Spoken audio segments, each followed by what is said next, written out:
Going Dumb, Mace Williams featuring Peso Pete. You see what you see? This is what I mean.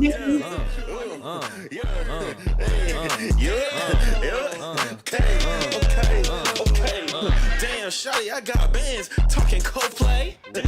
Shawty wanna fuck. I said no way. Riff rapping, I'm trying to blow like propane. How you bad as fuck, but you ain't got no taste? Damn. You might as well be nigga, you can't spit. You an IT caption rapper. Talk to him. Hey. You looking for greener pastures. Both chats, Peso Pete 2, Twitch.tv, shiny_peso. What the fuck is going on? You already know who we here with. It's the Big 3 podcast. Wait, 3? It's the Big 4 podcast now, bitch. We got our first guest. You already know who I'm with. You already know who I'm with. You already fucking know it's your boy Dix the Prophecy, aka your waifu's favorite DJ in this bitch. You know how we do it. You dig? And what's poppin', y'all? You already know what it is, what it do, what it does. Welcome, classes in session. Professor Curl here, and we got a beautiful guest today. Introduce yourself, my brother. I'm Mix. Let's go. And Big we're here, Mon man. Kings. And we're here, Yeah, I'm man. Mix Williams. It's awesome. It's awesome to be here. I'm excited to talk about some stuff. I love talking. About to say, I mean, today, like, the culture speaks for itself. Yeah, and I was about to say, funny enough, I still think we pulled in anything for the music category. Music's been kind of light recently. Nothing like to specifically talk about music. You know what I'm saying? Yeah. But like the culture is packed up this week. I'm not even gonna hold us any longer. You know we're here to talk about first. We gotta talk about that WWE shit. We gotta talk about. Listen. It's so crazy because, and I was talking to Jack about this. It's like I'm very new on like the wrestling fandom wave. You know, talking with Niggs and Kuro every week on Mondays about wrestling kind of got me into it. And like the homie Omar, he watches all the wrestling events in his server, just like chilling. So I was in there the other day. I'm pretty sure that's what y'all are talking about. Whatever, it was a massive brawl last week. Yeah. Elimination Chamber type shit. Bro, listen, as someone who's only seen a few wrestling events when I was a kid, like, you know, we pay-per-viewed all the big WrestleMania stuff. Like, my stepdad was into that shit. And I had always seen that shit here and there. But, like, sitting and watching that, I was like, damn. Mad hands were getting thrown. People were getting tossed left and right. It was crazy. It was fast-paced. And let me tell you, fight choreography, very, very, very well done, especially with so many fucking people, like, in the ring and outside the ring at one time. Multi-people combos and shit. Like, I know that's like the epitome of professional wrestling, but it's like, damn, that shit was very well done. I was impressed, and I might gotta watch me some wrestling this week. That's all I'm gonna say. Some wrestling. I'm gonna let y'all take it away. No, that's not Kuro, just introduce. Do what you do, bro. No, I mean, I'm gonna leave the hype up to you, bro. So look, we got. Listen, Elimination Chamber weekend is never uneventful, but by God, was this Elimination Chamber something special? I want to start not at the beginning. I want to start in the middle, and then we go unpack the ends. Okay, let's start with the Sami Zayn Kevin Owens fight. If you don't know, I hate Kevin Owens with a burning, bloody passion. And Kuro, just to let you know, somebody in the chat was like, KO over Sammy. They talking shit already, bro. Ban him. They came for your neck immediately. It was Dean. Immediately. In Ramadan, it's ban Dean. him. It's ban Dean, him. bro. Ban him. Oh, Dean, I already blocked him on Twitter. I don't talk to Dean no more. Get him out of here. That is crazy. But nah, that match was actually fucking gas. But I can say one thing. Can we just stop switching the name of hardcore matches to something else to make it sound cool? Yeah. It's the fucking Spider-Man meme. Street fight, hardcore match, bloodline rules. It's all no holds bar, extreme rules. All the same shit, bro. Like, come on, bro. I promise you, the next one is gonna be called Schoolyard Bullshit. All right. I'm telling you, bro. Know what I mean, bro. Bubba's backyard fight.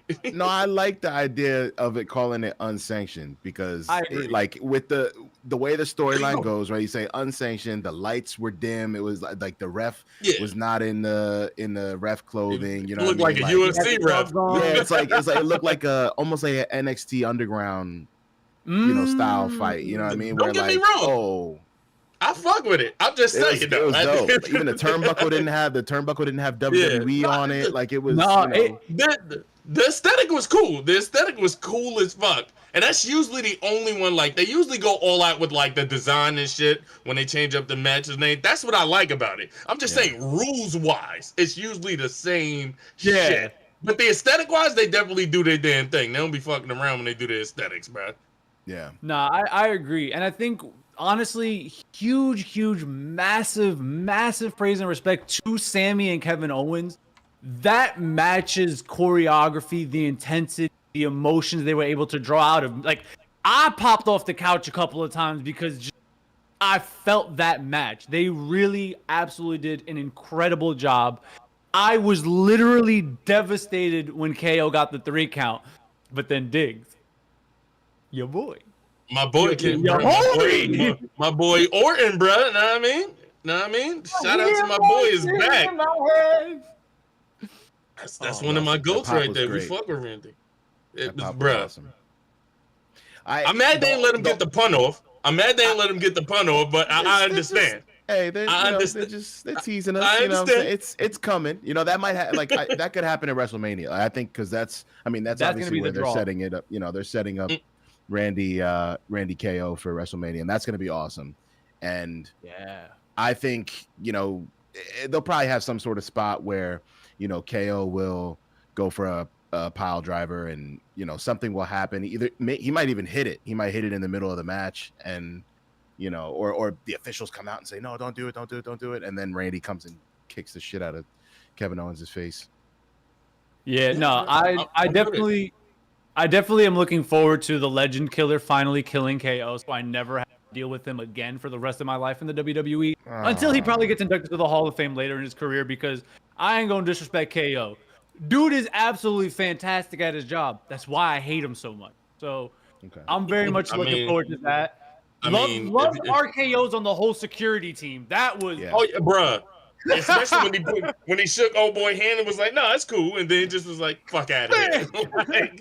Fuck out of here, bro. Like, what I look like, bro? I wonder how many of those security guards are going to be WWE champion one day. At least 3 of them. You know what I mean? Like at least 3 of them, bro. Pretty much all of them sold those RKOs like their life depended on it. So facts, bro. At least 3 of them. So, but amazing fucking match all the way around, from the storytelling to the choreography to the finish. Everything was fucking lit. After that, we got, honestly, it was a throwaway match, but it wasn't bad. The Tiffy and Trish Stratus versus Nia Jax. Yeah, it wasn't bad, but you knew it was a throwaway match, but it wasn't bad. I mean, I'd say it was maybe like B- ish. And that's the highest grade I'm giving it, bro. It was a perfect send off for Trish. You're back home. You get this one big match with current champion, former champion, some pixie. No disrespect to Candice LeRae, but not the pixie, bro. I'm just saying, what storyline does Candice have aside from she's the Ben around Nia Jax? You know what I mean? I'm saying the pixie though, bro. Bro, she's not. This ain't Zelda. She's not Navi. Like, look, bro. Isn't that her name, the Poison Pixie? I believe so. But that's crazy. I'm not an asshole. I'm just saying. I'm just saying. You literally just called Nia Jax Link, and I'm just saying, bro. Nah, honestly, the greatest thing that came out of that entire match, and I'm gonna be real, I can't say too much about this because it's a holy month, but we got to see a bunch of beautiful people do a bunch of beautiful things, and there was a super stratisfaction. That was like the biggest highlight. That was kind of good. That was kind of the entire match. Shout out Trish Stratus. You got to perform in front of your kids live for the first time in their life. So that's definitely a beautiful, Canada got to, have a moment with her again, retirement. So thank you, Trish Stratus. Yeah. Shout out to Drake. I don't. Yeah, that was canceling his tour to go to WWE is definitely a move. Because Trish Stratus was there, he had to pull up for the homie. But you know they didn't mention that he was there. Like usually if there's celebrities and stuff in the front, they'll do like a thing like, oh, look who's here, and and they were like, we don't want to do that. But they didn't even do Yachty. They didn't even do Yachty. That's the crazy shit. Like, no, I really because they like Yachty. If they showed Drake, the crowd would have hit the craziest A minor. I don't want to hear it. Facts. They probably would have. They probably would have. In Toronto, Grammy superstar A minor. In Toronto, though, he would have crashed out. He would have crashed out if that would have happened in Toronto, bro. Look, in WWE, he's a heel. Half the crowd would have done it. Yeah. Bro, I think I don't know if I would have had. I mean, maybe again they were just thinking, okay, throwaway match. We have 15 minutes to 15-minute gap here. Let's do something. You don't want to do anything that's too meaningful, especially with all of the returns and all of the crazy things that was going to happen. Is this match is going to get overshadowed kind of no matter what. So maybe they didn't. This was like the nicest way to include Trish, include Tiffany, include Nia, and keep that storyline kind of still going, ending it sort of. It was like the nicest way to like, hey, this story, it's gonna be here, and then we'll all understand why it got buried because of everything else that happened. So, I mean, I would have liked to see Trish versus Tiffany, but I think in Toronto, Tiffy then probably gets booed. Or at least doesn't get the reaction that they want. So, and they're definitely boosting her right now. So that would have been a killer to her fucking not career, but it definitely would have fucked up her rise. I hope that they don't change her character too much, because I think nowadays in the WWE, you can be both. Right, but not, and there doesn't have to be, there doesn't have to be a clear, like, so CM Punk is a good example, because CM Punk's attitude hasn't changed, like his character hasn't changed. It's just he's doing the things he's doing, maybe to a babyface or to a heel. So that's like your mindset of whatever. There doesn't have to be that clear heel turn for most people anymore. I think there's justified heel turns, like Kevin Owens crashing out, probably justified. Now he's going crazy, but like at the beginning, it was like, yo, why is? And then it just kept going. Now he's gone crazy with it. But that's the kind of like progressive character development you could tell nowadays, because people are so keyed in on what's going on. So facts, though. Very true. I love it. Big facts. I mean, from there, let's go with the women's elimination chamber. Started off wild as fuck. Crazy as fuck. Jade pulled up, and she always said she wanted to be Storm. She pulled up in all black, Storm style. If she had the white hair, she would have been Storm that night, bro. Like, if she had the white hair, she pulled up, and she beat the dog shit out of Naomi, bro. Yeah, I was living for it. I can't lie. I love where they're going with that story. That story's gonna be fucking crazy, because especially if Bianca wins at WrestleMania, because now she's stuck in between. I mean, the bullshit. So you can always, because people still kind of think it might be Bianca that that did it, that did whatever. But I think Bianca's very much the Cody Rhodes of the women's division, because you can't really turn her. You can't, you can't heal her. No. So I think Jade will be a fantastic heel. And she was one in AEW. Let's keep it 100. Yeah. In AEW, she was a great heel. Exactly. So you have Jade go nuts on Bianca for, you knew it was her, and you didn't do nothing, or I told you it was her and you don't believe me. So now we're gonna fight, and also I'm taking that belt because Bianca might win it, at Mania. So, insane way to start a PLE. Like literally, you're like, all right, here we go, Elimination Chamber, here we go. I just want to say, Jack. Yeah, hold on. Jack from Nerd Out in the chat, sending a direct shot to Mix Williams, saying, "How ironic putting a man that's 4'9" on the big 3." Bruh. I just back to what we're actually talking about. I don't really know how else to. It's getting old. Like, it's getting old. True. You know, outdated joke. You know, damn. We expect that. You know what I mean? We expect that from expected joke. Man, damn. You know, it's so old that I've crashed out over it for Mix. That's how old the joke is. Okay, hold on. For the record, for the people back home, how tall are you? 5'10". It's a real, like, that's my real height. I've met Mix Williams. He's not short. Say, that's not even short. How did this start? What? Do we have? We're not gonna get into it. We don't have to get into it. We don't have to get into it. I can do it quick. No, I could do it quickly. Like, so Sailor Your Love said, anybody who's shorter than 6 foot is short, and I tweeted back and said, hey, nah, I'm 5'10". That's not short. And then she said, oh, haha, didn't realize you were so short, haha, short king, ha ha ha. And then all her little minions came, and they were like, oh, Mix Williams is short, haha. And I thought it was just gonna be a joke for that day. And then for a little while, every single it was 3 years ago. Yeah, every single tweet that I would tweet, Sailor would just be like, oh, but it doesn't matter because you're short. And she only did that for like a couple months, and then it became like, instead of it being like, oh, Mix is not 6 foot, and if you're not 6 foot, you're short, it is, oh, Mix is 3'11". And like, it just got twisted into that. And then it didn't matter how many pictures I took next to people, didn't matter how many times people saw me on stage, met me in person, didn't matter. They're like, and every time somebody meets me, they're like, oh, you're taller than I thought you'd be. I've been telling you, I never lied.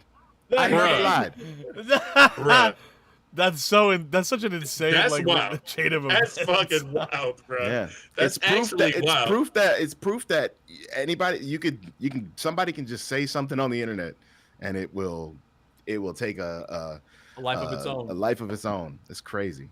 I'm sorry. Speaking of a life of its own, I just had to know. It's cool, bro. I have a question. Do any of y'all actually think Io Sky has a chance of Rhea Ripley and changing the look of WrestleMania? No. Okay, I'm glad we're all on the same page. The way they've been building up Rhea up until WrestleMania, no. It would make no sense. It would make no fucking sense, bro. I think it's just to give her that give her that like main title appeal. Like, that's basically it. When you have like backing energy pushing you forward, momentum. It's to give Rhea that momentum, because you have Elimination Chamber, Bianca, Rhea beating Io. Like, they're both kind of. I'm about to say, you have Black Fox in the chat saying, I believe in Io, and then immediately after that, to believe, you have bro. Nerd Out. I'm about to say, immediately bro. after that, you see Nerd Out saying Io has 0 chance, and then you have Joey saying Io gonna turn it into a triple threat for sure. A triple threat would make sense, but Io winning and fighting Bianca on her own, no. Rhea and Bianca are like 2 of the biggest names in women's wrestling, and they've never fought one-on-one on the biggest stage. It makes sense for that match to happen. If it doesn't, poor writing. And then Dean says Rhea is mommy. Enough said. That is her nickname, so that's fair. I thought they might have Liv win and piss everybody off. I would because nobody make it a triple threat, and have Io be in the triple threat, and then have Io win at Mania because Rhea is so, angry at Liv. Yeah, and have Io like slide in and win. That's how I would have booked that if you were gonna have Io do the triple threat. But I don't think it makes sense to have Io involved. I think she goes after one of Michin or Chelsea Green, whoever ends up with that title at Mania, and goes for that.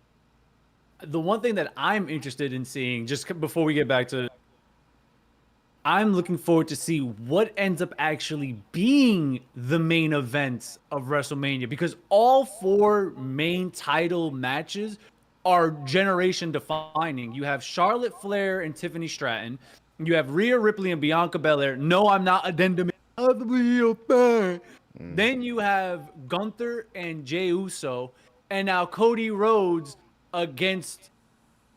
And now we segue into that conversation. Fuck it, we're going there now. Yeah, bruh. It's, to me, because it's the year of Cena, it's gonna be John Cena and Cody. Yeah, Cena's Sunday night, 100%. That's not even for debate. Sunday night main event: Cody Rhodes against heel John Cena, the final Cena.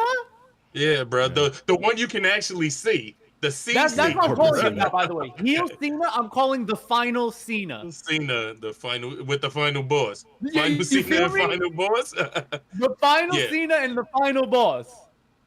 You have people who haven't watched wrestling in 20 years that are like, fucking John Cena's a bad what? Like, bro, it's insane. Like, it's my mom called me. My mom doesn't give a shit about wrestling. She's like, I saw it on the news, and I'm like, that's crazy. That is the point right now where we are at, where in wrestling was you had Stone Cold on all the different talk shows and all the whatever in the Attitude Era. We're going back into that now, where we have two headline A-list celebrities in Dwayne "The Rock" Johnson, who's the most famous man in the world, and John Cena, who is one of the most famous men in the world. And they're massive, huge parts of the WWE storyline right now. And the only way that you could have justified having The Rock's, thing with Cody as the main event was if you were going to do something ground shifting, something that was going to change the very fabric of the industry. And John Cena as a bad guy that's not a thing.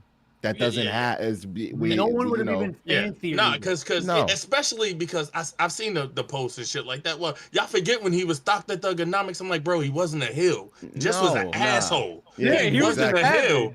He just was an asshole. Like, people still loved him as Dr. Thugonomics. Like, are you kidding me? Like, he was a perfect example of they had a heel who did very, very well as a heel. People started to cheer for him, so they turned him babyface and they changed his character. Yeah. And now this is a different person. This is a different character. Like, John Cena's been playing the same character for 20 fucking years. It's crazy. Bro, little kids were crying. Little kids were crying. I was crying. What are you talking about? You know what I cannot wait to see? R-Truth. Oh, yeah. Yeah. Somebody go check on, bro. Maybe tonight. I may not get it, but I swear, if we could possibly get either before or after Mania an R-Truth John Cena match or promo. Just a promo. Doesn't even need a match. I just need that moment of R-Truth. It gotta happen tonight. It gotta happen tonight, bro. Fuck that. He comes out and be like, oh, you're on SmackDown now. You're right. He's like, that's not John Cena. I can see this guy. I can see him. That's not John Cena. He's visible. R-Truth was like, I'm finna crash out. I can't. Someone said that there's no way he retires as a heel. I don't think so either. We still have like a full, he's got like 35 dates or something like that he's still doing. So I think there's plenty of time to be able to tell the story of, him redeeming himself and finding his way back to the light or whatever. I'm gonna be on the opposite team on this one. Let him go. Let him go as a heel. I think he doesn't ride off to the sunset. I think he goes to the shadow. Like, I really think, because here's the thing for me. That would be lit, bro. Bro, that would be, hey, look, hold up. That would be crazy. Look, that would be insane. I'm saying, bro. Because here's the thing, right? If he sells his soul, right? He gets to is it 17? It's 17, right? He wants 17. Yeah. He gets to 17, right? What would be a way for him to turn around and redeem himself without another WrestleMania moment? You get what I mean? Like, beating Cody Rhodes, getting 17 under The Rock's, control, right? Like, his soul is gone now. What would be a way for him to redeem himself? Is it a match with The Rock? I don't see The Rock getting in the ring again. No. Is it a match with Cody Rhodes where Cody Rhodes gets the belt back? I mean, maybe, but Cody's story's kind of done. And we're in this little interstitious moment where it's, what's the next story? And it's Cena right now.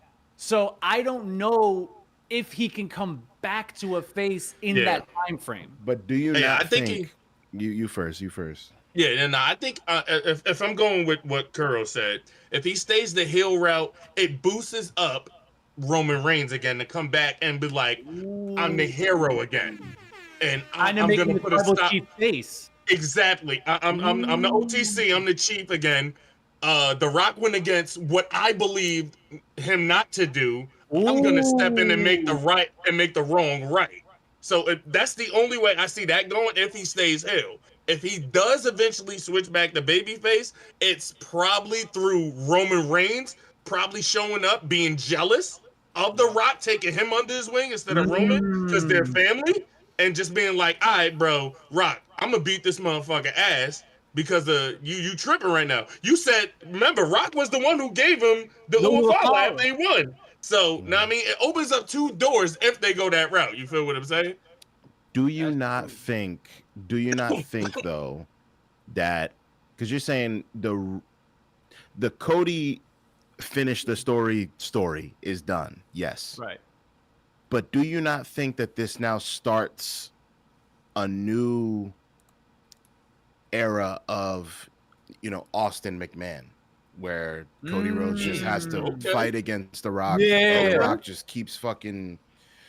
just keeps doing shit to torment Cody Rhodes, and Cody Rhodes keeps fighting the system just over and over and over again. Because if you look at the way that the world is, when back in the Attitude Era originally, the world was like, well, I hate my boss, and then they were like, oh, there's this guy on TV that hates his boss, and his boss is always tormenting him, and he's always coming back with one-liners and doing this and doing that and flipping him off and whatever, doing the things we wish we could do.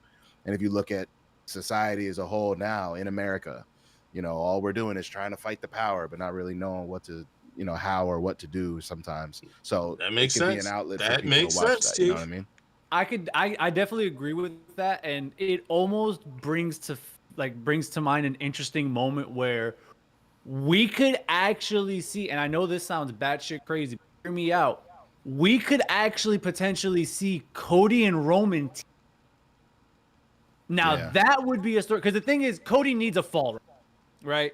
Especially going off of the whole Rock picking Cena. Like, the final boss is gonna have to win at WrestleMania to start this next chapter, and I would love to have it be Cody and Roman kind of looking at each other. We need to save this business. Your family betrayed you. Yeah. We've already had a small team up moment when he popped out at SummerSlam against Solo. I would love to actually see that, because then that would kind of face Roman. He'll see. I could see that. That I could definitely get behind. So I see what you're putting down, and I rock with it.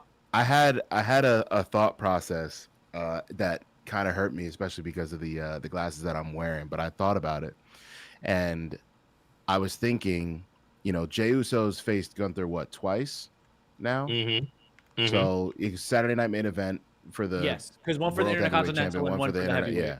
So third time's the charm. Whatever. I think he's probably gonna win. But yes, if they did want him to lose, what if he crashes out and goes and sides with The Rock and Cena, and now it's 3? Heel Jay. You gotta think, Jay got, he was the right hand man. He was supposed to be a heel. Everybody loved that character, but that's true. He started off as a heel and had to turn face against Roman. But Jay comes out with Travis Scott on the Raw for You're Netflix, right. Hold on. And they do the fucking fiend thing the whole thing has been Travis Scott and Jey Uso the whole time.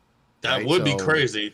And it's kind of set up because there's a reason they keep using Trav. Trav is the little marker. You're picking up on some shit. The only problem with that would be is because Jay is too popular as a babyface, bro.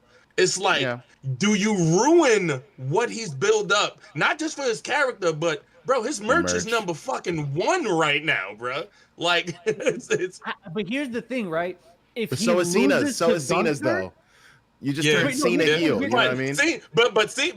People love heel Cena because it's different. You know what Jay is like as sort of a hill. You get what I'm saying? It's the yeet shit that boosted him to where he's at right now. So he's supposed to be like here's the thing though. I actually think there's a way for it to go down where it's not full heel. Here's why, right? If you really kind of break down Jey Uso's character, he's the current people, right? That's why his whole song is like, it's just me and the people. That's why like they eat with him. He's by himself. He doesn't walk out with nobody except for like Travis, right? Yeah. Other than Travis, he's not walked out with anybody else since. So it can be kind of in the sense where if he loses to Gunther, The Rock comes to him and is like, hey, as the people's champion, you know, with the belt gifted to him by Muhammad Ali's widow, goes to him and is like, hey, you can be the next people's champion if you come side with me, and especially if it becomes like more bloodline. So The Rock against Cody, and then you have Solo and Fatu trying to figure out where they go, because even they're gonna have a split too at some point. So I hate you, Solo. Yo, nah, that doesn't sound right. That doesn't sound right. If he ever dropped an H-bomb, dude, think about where you're talking about with Jay. Like, think about the friendship that Jay and Cody have, right? Like, and then all of a sudden Jay has a decision to make. You know, tag team champs, and Cody said until we eat again or whatever the fuck. And so like that's there's so many different threads that you can start pulling, like, you know. And you got someone in the chat just is saying that CM Punk hates authority 100%. Yeah. So fast. Punk is gonna and the fact that Dwayne can come back and change he'll be pissed about it. So like, and he's obviously it's affected, you know, his WrestleMania hopes now. You know, this whole story, like the umbrella of The Rock has affected his story again.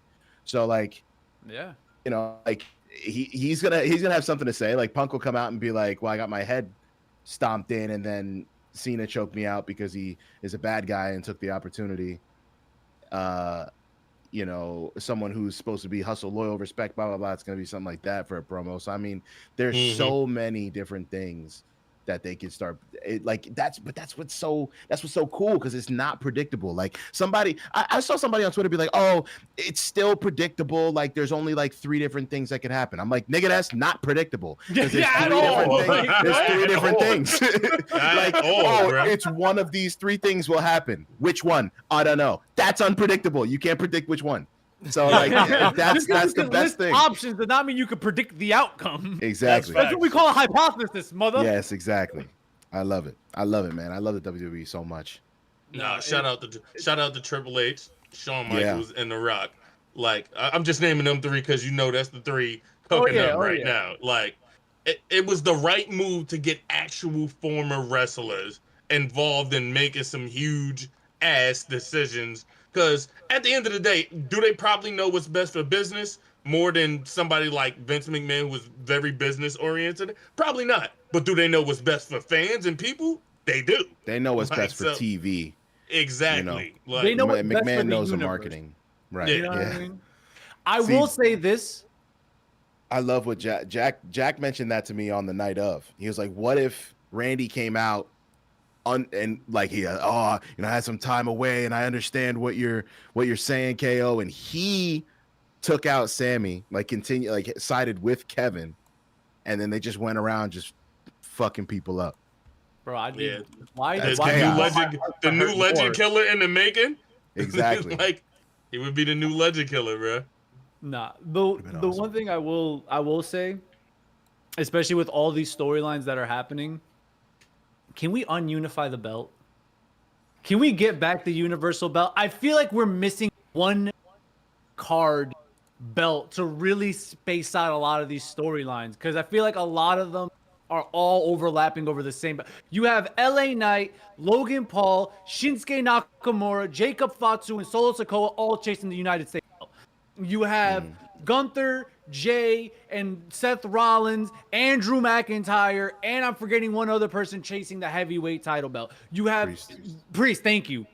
I was actually just about to say Priest for the Undisputed, but like, you have so many of these storylines that if you added one belt on both sides, men and women's, it'll flesh out a lot of things and give a little bit of air to these storylines so that they're not all collapsing in on each other. I don't know if you need more gold though. I don't know, because I feel like you could, like, you have all these different storylines. You have pieces that aren't being used that are special, right? Like Shinsuke's not been on TV and he's the fucking champ, and the division is thriving without him, which is insane, because like, which is crazy, that you can't, you know. So I think rather than having people fight over belts, you could probably have more, you know, blood feuds, like more like, you know, feuds where I I loved, this isn't even a blood feud, I loved Melo versus Andrade until Game 7. That was like, it was literally just two guys that are great in the ring fighting over who is the best in the ring. And like, fuck all the other stuff, and they're both decent on the mic. Melo's better, but like, they're both good on the mic. And there's the backstage brawls, like all the, you know, all this stuff, and it was all about who is the best, and it wasn't even a belt involved. You know what I mean? Like, they were, you know, like they were in and around that U.S. title belt conversation, but you know, it wasn't about the belt. It was about who's the best, right? So you could have more creative storytelling, whether it's that or you cost me my match, so I hate you now, let's fight, and that's a fight. And if you build it up with promo work, and you have a lot of talented talkers on the roster nowadays, men and women's side, you can use that to your advantage. Like the wrestling part is supposed to be how you like resolve the feud, right? Like, if you want to talk about how wrestling is an athletic soap opera, right? All of the this, like, in a soap opera, someone gets stabbed or they fight each other or someone gets shot or whatever, or someone's pregnant, right? But that's the match, but that's the matches, you know what I'm saying? Like, those points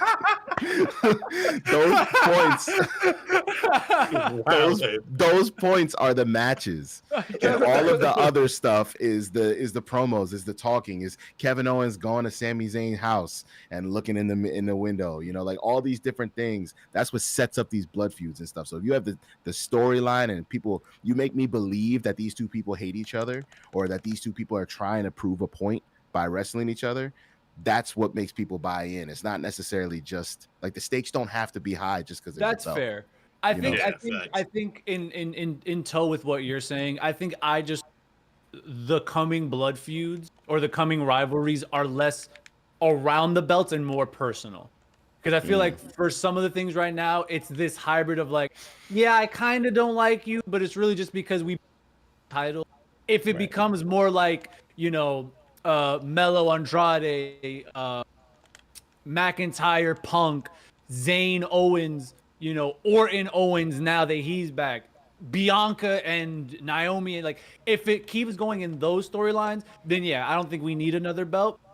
And it's just about how they actually like orchestrate the way that we receive these storylines in the coming months and years. So I could definitely see that a belt isn't needed. To be honest, I just really want to buy a damn good blue Universal Belt replica, and they're hard as shit to find right now. They don't exist anymore. I want to get a belt. I think I want to put a belt right here on the wall. I don't know which one yet, but to be honest, I might get the women's heavyweight belt. That shit actually looks. The white band looks way better than the black band. I'm gonna say it. The white band is. I like the white band. Yeah. If I get a belt, I'm definitely going old school. I get the NWO shit, bro. That shit is gas, bro. Oh, the big belt with the NWO on it. Yes, sir, bro. Yeah, I like the old Intercontinental Championship, the one that Cody Rhodes brought back, like in. Oh, the wing beater. Yeah. That was kind of gas too. Yeah. But yeah, so no, I mean, y'all get the picture though. Elimination Chamber just was fucking goated, bro. Like, awesome. it's nothing else we can say. Probably, honestly, the best pay-per-view out of like the last 5. I'm gonna keep it 100 with you, which is crazy. Ain't even had that much matches. Ain't even had that much matches. So yeah, this might be the best PLE it's up there with since SummerSlam. Yeah, it's up there with SummerSlam. Jinx, but you don't owe me nothing. I just wanted to say that. That's all. Appreciate it. You don't owe me nothing. This man, bro. Get him out of here. Get him the fuck out of here. But nah, facts though, bro. You know what I mean? So, all right, Peso, you can come back. We see you in the Mario Kart mode and shit. He's locked in right now, man. I'm enjoying the Mario Kart on this side. Also, real quick, I want to say a quick shout outs to Travis Scott. Thank you, Travis Scott, for absolutely having no idea. Fourth place? Stuff in that ring and then actually decking the McFuck out yeah, of he Cody slapped Rhodes. the shit out of Cody, dude. He rocked him. He punched. It was closed fist. Yeah, that's why if you look, you know, he's like Cody sat up and you saw his right eye was just like already bloodied and bulging. Yeah, that was Trav when he punched him in the face, which I know is not what's supposed to happen, but it made that moment blur the line so much better. Seeing a disheveled, disheartened, truly damaged Cody Rhodes walked out by Will Barrett, by Pat McAfee, by Michael Cole. I love Michael Cole, by the way. We don't talk about him enough. That man is the heart, soul, and blood of the WWE. Hearing him lose his shit, worried about Cody Rhodes, seeing him jumping into the ring to check on him, taking him by the arm and walking him up the walkway. Michael Cole, thank you, bro. And I'm so glad you don't have Vince McMahon feeding you lines and you be yourself and have fun. I love it. You lost weight, you got fit, you look great. Shout out Michael Cole. Shout out to the homie, bro. Not dead ass. No, greatest of all time. Yeah, it's awesome. It's so cool. God, wrestling's so cool. I don't care, man. I'm nerdy as shit, man. Wrestling's cool as fuck. I haven't. As a person, One Piece to me. Bro, as a person who grew up watching wrestling like a motherfucker and then stopped, like, I mean, I stopped hard body and motherfucking PG era. I just did not give a fuck. When motherfuckers like Fandango was coming down dancing, I was like, yeah, I'm done. Like, I stopped for like a cold 10 years, maybe 10, 12 to 15 years, maybe, and just came back last year. That's how you know shit is getting lit, bro. There's so many people with that exact story. Like I wasn't watching for 10. That's how you know it's good, because people are talking about it. People are trying to get other people to watch it. I'm saying to my beautiful wife, I will say, hey, it's Monday, and she goes, oh my God, Raw's on. Are you gonna make it home? I go, yeah. And then we sit down and we will watch it together. And she's not like she's not as, you know, into it as me. She might be on her phone or whatever. But like she'll be like, oh, it's Yeet. I'm like, yes, there it is. There he is. You know what I mean? Not me, Just that's Yeet. There he is. My mom too. That's my mom. You know, is that The Rock? No, okay, Yeet. We like him. We like him, but that's it. And then we have an inside. There's when The Rock beat the shit out of Cody Rhodes outside in the rain with the bus and the blood, right? And he was cursing all the time. There was that compilation of the kids that were sad that The Rock was like, everybody look over here, and there's that little girl who's like, he just died. Cody Rhodes. Now every time we see Cody Rhodes, Alicia's like, oh, it's Cody Rhodes. That's crazy. It's awesome, man. That's adorable. No, it's lit. Definitely lit, bro. Definitely lit. So, like, again, shout out to Sean, The Rock, and especially Triple H. Without Triple H's leadership and trying to flip the massive shitstorm that Vince created for these last couple of years, he opened the bag of worms. Like, I believe Elimination Chamber was the complete turnover from the PG era. With John Cena becoming heel, it's like, all right, enough of this PG shit. Yeah, we realize Cody telling him to go fuck himself and not bleeping it out. That's crazy. Like, that's insane. Blindsided me. I lost all words. Yeah, unbelievable. Shit was gas, bro. Unbelievable. But anyway, that we could talk about wrestling all fucking day. I'm about to say, W Wrestling. Unfortunately, we can't, because not only do we got other shit on the docket, but the homie Mix has some shit he need to take care of, and we don't want to keep you here all day. Yeah, I gotta go yeet all over myself, guys. Okay. Yeet over here, a little yeet over there. Yeah, I think you can have a good trip. You know what I mean? So I appreciate you guys having me on. I will talk wrestling whenever you guys want to talk wrestling. Call me. I'll be around. Let's go. And I think we got a wrestling guy right here. Hell yeah. I'm your guy. Appreciate you, bro. Have a great day, man. No, I mean, enjoy, my guy. Yeet. Easy, bro. Peace. Shout out to the homie Mix, bro. Thank him for pulling up. Know what I mean? Getting geeked over WWE with the homies and with the fans. It is what it is. But next on the docket, Peso, take it away, bro. Oh, I got you. Let me make sure that the screen look right. Let me finally fix this for once. I don't have to keep changing my name. There you go. No, I'm about to say. There you go. It's gonna look like a whole bunch of broken Tetris cubes on that screen. No, everything looks great now. We in. All right, bet. About to say, the culture was super packed, bro. Goddamn, wrestling was crazy this week, but there was also some other crazy events of the culture. Yes. Monster Hunter Wilds dropped over the weekend. I know everybody was fucking gassed about that. I know, like, homies like on Twitter, like Mighty Keith and like the Fiends have been playing all weekend nonstop. They might still be playing right this instant. Right now, yeah. Like that ass. Just sweating in their chairs. Right, so make sure you go check that shit out. I don't think... Do we have the new PlayStation free games for March yet, or is that next week? I think that's next week. Know, I think it's but too I early. do want to jump in just with a quick fun anecdote from Monster Hunter release. So they have like an arachnophobia setting because, you know, we need that in video games now. And it was really funny. There was a group of people doing a raid, and one of the party members was kept out of the party until they destroyed a certain number of legs to undo the arachnophobia setting. And I just find that really funny. Imagine trying to run a boss raid and your homies they Usopp. Imagine having a Usopp moment. Basically. That's some crazy shit, though, when you think about it, bro. It's like, yo, hold on, bro. We got 2 legs to go. Wait, huh? What? Yeah, once you get the 2 legs done, you can join in. That's some crazy shit. Tapping back in on my wrestling shit.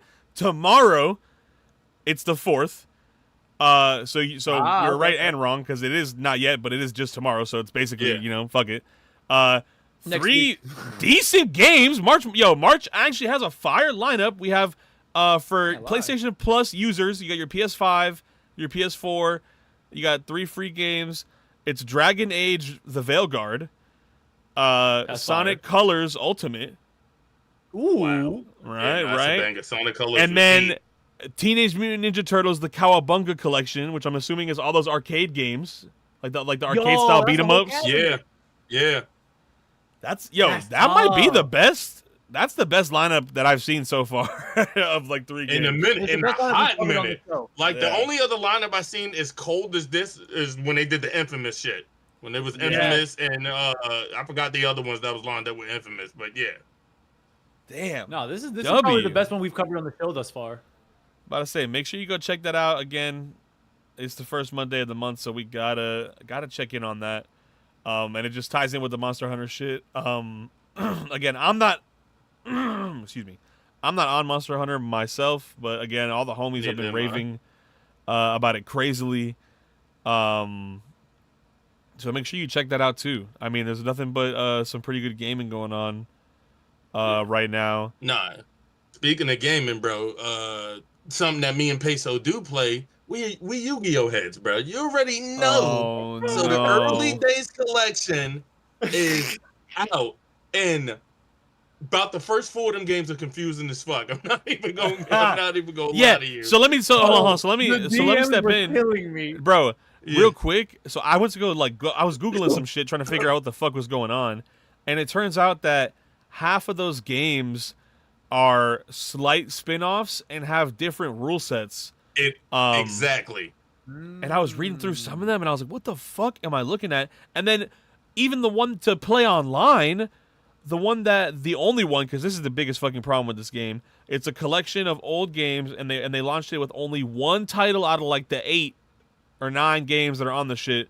Only one of them has online enabled, and it's not traditional Yu-Gi-Oh! Like, there's like double-digit numbers by the cost thing, so I think you have to pay life points or something, or I don't even know. So like, it's not even traditional Yu-Gi-Oh! It's some crazy shit. Did you say chastity points? Capacity. Like you have to it's crazy. Nah, because I was playing the one Peso was playing Doom Monsters 4. I was playing Doom Monsters 2, Dark Stories, and to build up your deck, like essentially the capacity setting is so once you unlock on all the cards, you can't put all the strongest motherfuckers in your deck. So it's kind of like a limit. It's kind of like a salary cap. Yeah. So if you use all the strongest shits on, like, say your monsters, like if you get 3 Blue Eyes, 3 Dark Magicians, 3 Meteor Bee Dragons, whatever the case the fuck may be, eventually you'll run out of space to put all that shit, and now you only can get weak monsters. So it's kind of like, I get how they set it up, especially for, like, we talking Game Boy Color era, so I get why it's like that. The shit just was confusing at first, especially when you play the one PESO was playing. The shit has 3 different modes. It's like, you have Doom Monsters 4 Yugi deck, Doom Monsters 4 Kaiba deck, and Doom Monsters 4 Joey deck. It's all the same shit, you're just using the different decks from the different motherfucking characters and shit like that. So the other ones are lit though. After like Sacred Cards on to the World Championship editions, all those are fire. All those are fire. The old shits, the Doom Monsters 1 and 2, the ones that came out in Japanese, they're fire too, but they play like, I don't know if anybody's ever played Forbidden Memories for the PS1. Yeah. They play like that, where you can fuse cards together by putting one card on top of another card, and if they actually have the fusion, like if that's part of the polymerization set, they'll fuse into like the Black Jungle Dragon or whatever the fuck the case may be. So it plays like that. So if you're not used to that, that's probably why motherfuckers was confused. Once I understood it played like Forbidden Memories, I'm like, oh, all right, I got this. Like type shit. Yeah, fucking. That makes sense. Goddamn Yu-Gi-Oh!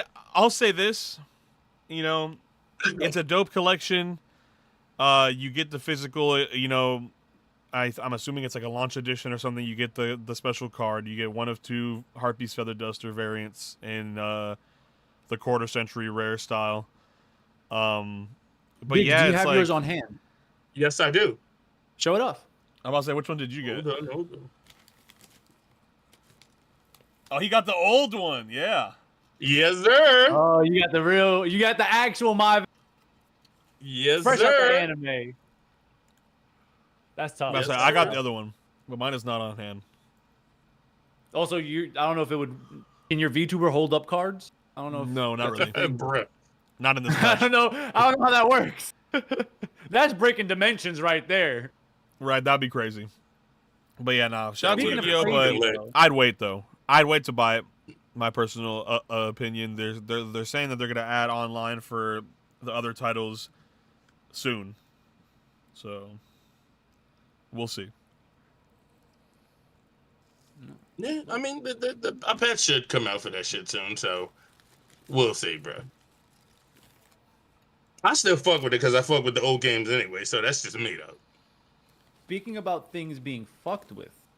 Bruh. Doubling back to combat sports for a quick second. Yes, sir. I did not catch this because I was stuck in press conference hell listening to The Rock drink Terramana and talk bullshit. I'm done. But, and also heel Cena dropping mics. Yeah, literally. Oh, you're talking about, you're talking about the Fight Night. Oh. What was that all about? All right, so I've seen the whole fight. I was watching it with the homie Dab D, as I mostly always do. I mean, that's the homie when it comes to boxing. And in the middle of the fight, I want to say maybe the 7th or 8th round. I don't remember the round exactly. This is boxing, right? Yeah. Okay.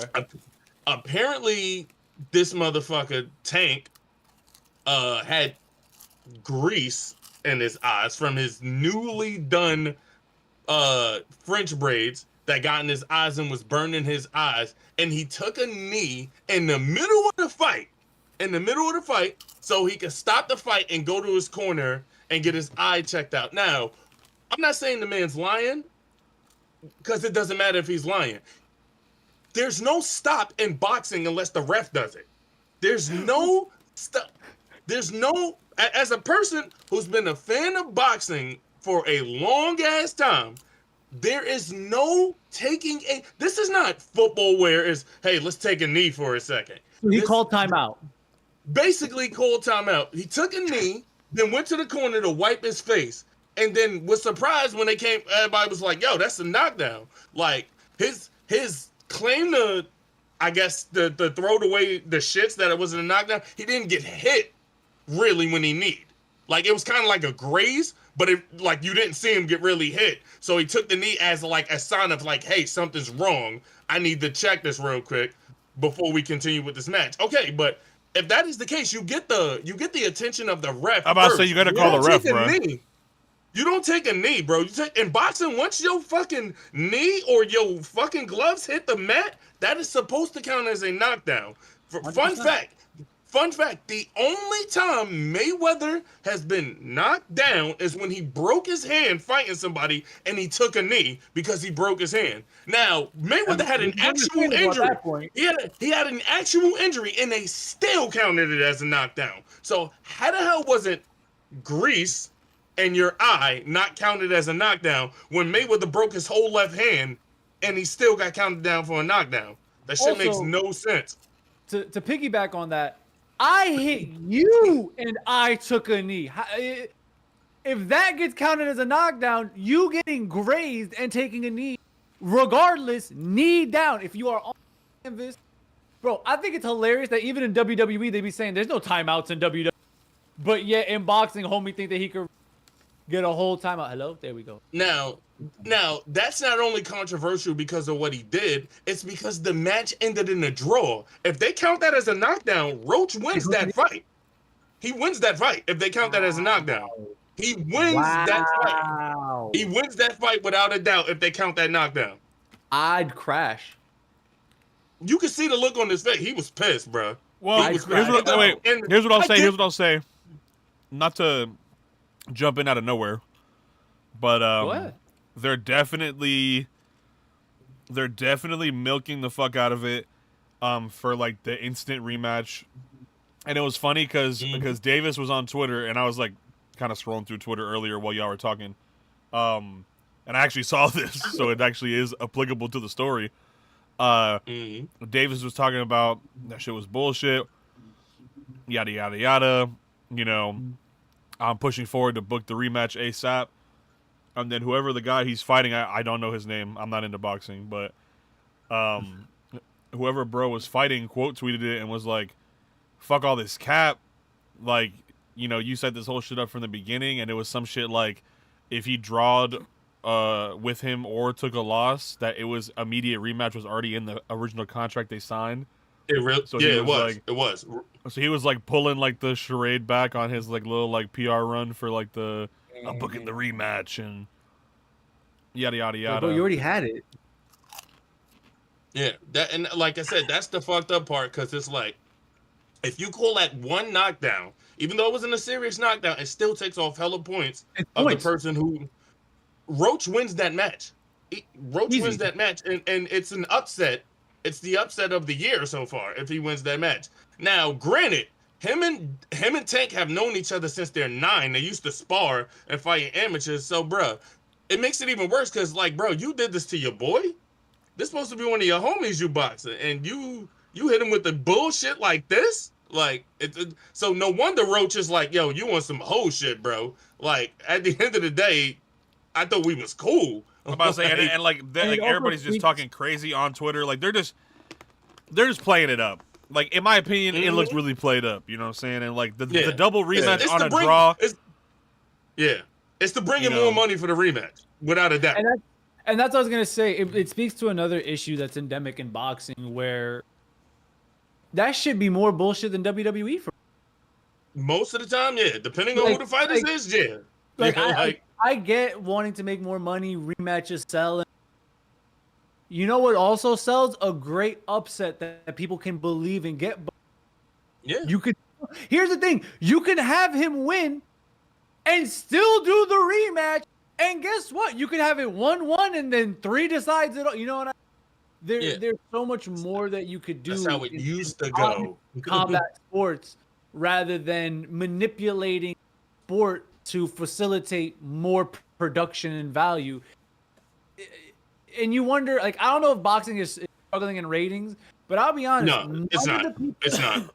Which is sad, but it's also ironic that none of the people genuinely watch boxing or like follow boxing. I have like, you might be one of the like few people I know aside from like least keeps up on it. Yeah. And this is part of the big reason I can smell the bullshit. I'm about to say, Curry, you're cutting out. Yeah, but it's like the way I look at it is like this, especially like when you have somebody like Tank, I don't know why the most popular boxers do this, and I get it. It's to download information of your opponent, so you give up maybe a round or two, sometimes 3 rounds to collect data like, oh, hey, this is how he's fighting me, this, that, and the third. Okay, Tank, you're upset you had the draw. Because out of the 3 judges, 2 of them put a draw, Tank won one of the judges. So basically the draw is because of majority draw. But here's the problem. Worse. Here's the problem, Tank. If you didn't give up one of them rounds this is why it's you gotta, when you box, you gotta know what the fuck you're doing. If you didn't give up one of them rounds to download your opponent, you win easily. So my thing is when you're gonna try to adopt this style of, hey, I'm gonna take rounds 1, 2, or 1 to 3 off just to get information about my opponent, and then from there on, once I got it locked in, I'm locking in. There's only one person who's did this without a problem in his career, and that's Mayweather. Mayweather will give you 2 or 3 rounds. You're not winning a round after that. So if you're going to, am I wrong? Am I wrong? 100%. Yeah. So if you're going to downloading, I'm fighting you. Fuck a download. Yeah. Like if once Mayweather has you understood, you're not winning a round after that. It's over. So the 3 rounds you won in the beginning because he gave you those, that's what you win the rest of the fight. So if you're going to take that tactic, you got to be as flawless as Mayweather with the execution. You got to be like, all right, I have this dude downloaded. I'm about to beat the dog shit out this motherfucker for the next 9 rounds. Like, nah, for real though. It is what really, it is. It really speaks to the current like zeitgeist and culture around boxing. It's a lot of malarkey. I don't usually drop the M word, but this it deserves a malarkey. Bruh, but anyway, malarkey, bruh. Next up on the docket, it's Peso's favorite thing, Pokemon. So Peso, do your thing, bruh. You was like we gonna let you cook, bruh. I'm mad he just. Bro's definitely looking at Cookie Run right now. No, I was looking at AI SpongeBob with grills on Instagram. Bruh. Anyways, I wasn't prepared for that. Enough AI SpongeBob. Wait, hold on, wait.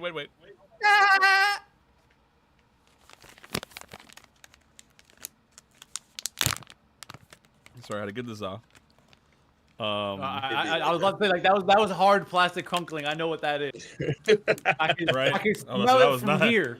I was that was not chip crinkle. Bro, pop open a bag of Za chips. Not the zips. Chips is crazy, bro. Zips. But nah, fucking Pokemon Day was crazy.